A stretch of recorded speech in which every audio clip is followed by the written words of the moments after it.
现在周星有意识加气。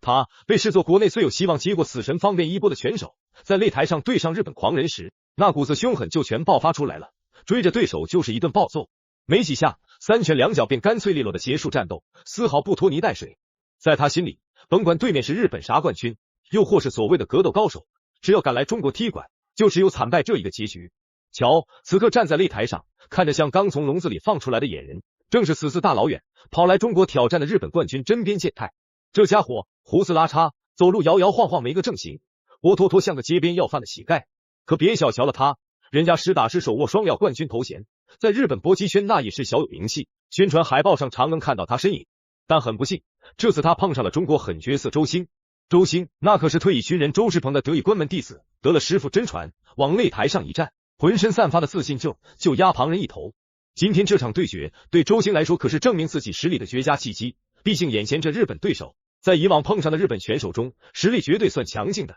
此刻周志鹏就坐在台下，全程目不转睛，心里直犯嘀咕，就盼着瞅瞅自家徒弟是不是真把自己那一身本领学到家了。得嘞，咱也别啰嗦太多，各位屏幕前的兄弟们，动动手指点个赞支持支持，这就带大伙直击比赛现场。瞧，戴着红色拳套那位就是咱们中国选手周星，对面站着的则是日本双料冠军真边健太。这日本选手模样挺个性，一头长发配上小胡子，乍一看还真像个野人。他打法也怪，在擂台上晃悠个不停，偶尔主动出击，却根本没法对周星做出有效击打。反过来，主场作战的周星那可是做足了准备，心里有底，站在擂台上不慌不忙，眼睛紧紧盯着对手，不断琢磨对方战术路数。毕竟台下乌泱泱坐满中国拳迷，这场比赛周星心里明镜似的，不但要赢，还得赢得漂亮，漂漂亮亮把这日本冠军给打服了。很有粘性，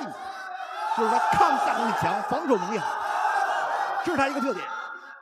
而在第一回合比赛里面，双方的火药味就非常十足啊，尤其是真边健太。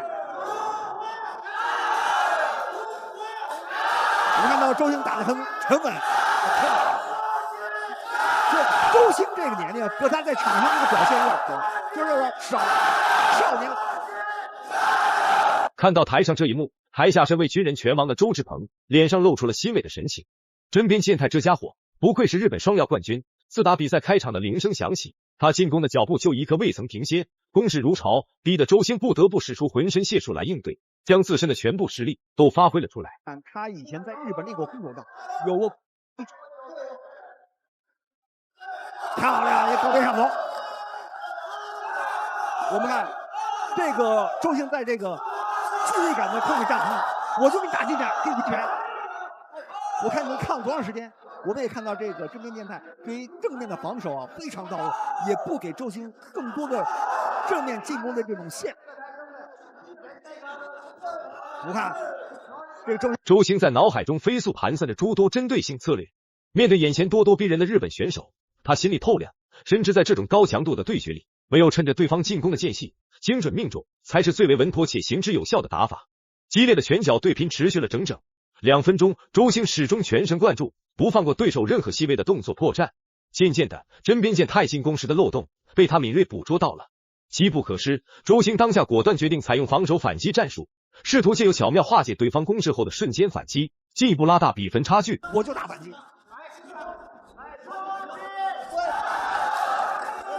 目前在场面上，现在是红方选手周星占据绝对一种优势，但是我们也看到日本的真边健太，他这个反击是非常好。手拳控制，背膝，看加住腿的原。真边健太显然没料到周星会突然使出这般凌厉的攻势，一时间阵脚大乱，被打得狼狈不堪，只能仓皇后退，四处逃窜，全然没了开场时的嚣张气焰。比赛很快进入关键的第2回合，周星果断改变上一回合相对保守的打法，转手为攻，如猛虎下山般直接朝着真边健太发起了狂风暴雨般的猛攻。真边健太在周星这突如其来的强大攻势下，渐渐难以招架，最终因一次防守失误被周星瞅准破绽，一个漂亮的动作就将他撂翻在地。他这个拳法的进攻火力很猛。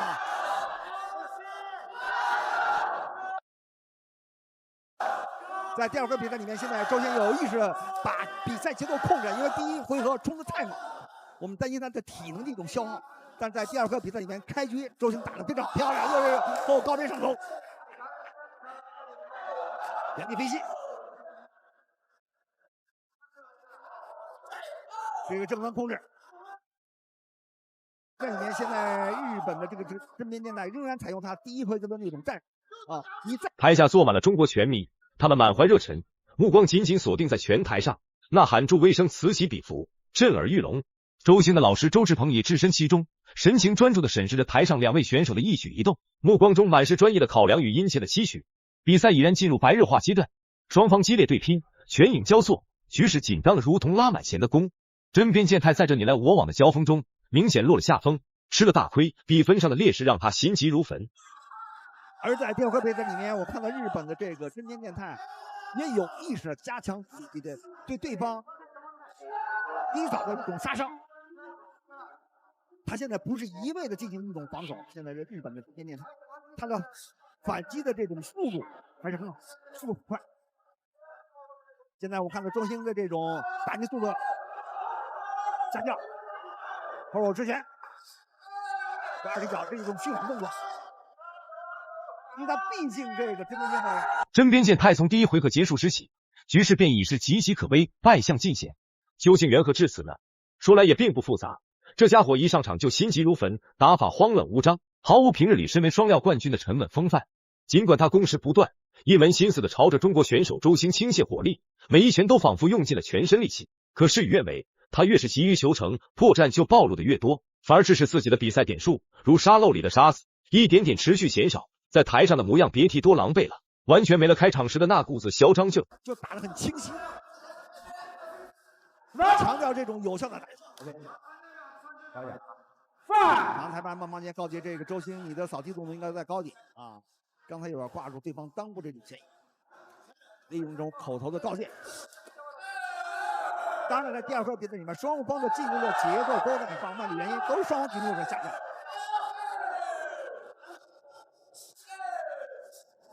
我们看日本的这个真边健太，你就看他的拳腿的一种组合，还是很有杀伤力的。比赛的战果临响至关键的第三回合，此前双方已然历经2回合惊心动魄、拳来脚往的激烈对拼。虽说还没达到对彼此实力完全透彻了解的程度，可对于真边健太这家伙的战斗力，周星心里已基本有了个8、9不离10的判断。真边健太求胜心切，进攻节奏一路狂飙，整个人打得热血上头，完全沉浸在自己的进攻节奏里，竟把周星最为擅长的顶膝绝技忘到了九霄云外。周星瞅准对手这致命疏忽，抓住战机，毫不留情的施展凌厉顶膝，一波接着一波，飞膝非常的准确。因为毕竟这个真边健太身高是1.62米，而这周星身高1.70米，比对方高出有8公分，有这种身高优势，所以对方在这个地方进攻中，飞膝进攻还是很奏效的。这样的话，周星的这种优势就更加的明显。当然，现在周星利用这种拳法一种控制，上后夹后直，这是一种虚晃。因为在今天的比赛里面，第一回合周星冲得很猛，又是连续原地的2膝飞膝。当然，我们也看到这个真边健太，毕竟他在真边健太此刻已然陷入疯狂，攻势一波接着一波。可即便他发起再多这般凶猛的猛攻，也难以改变场上局势。随着比赛的激烈推进，周星体能的消耗逐渐加剧，打着打着，他开始体力不支，大口大口的喘着粗气。台下一直目不转睛关注着赛况的周世鹏，凭借着丰富的经验与敏锐的洞察力，瞬间捕捉到了周星的异样，立马展开临场指挥。右腿的扫踢，现在周星的体能下降，这时候就给了真边健太反击的这种机会。开始反击了，真边健太，正蹬。尖叫声在哪里？这段时间对周星是一个严重的考验，因为现在周星的这种体能下降非常的明显。尽管前摆，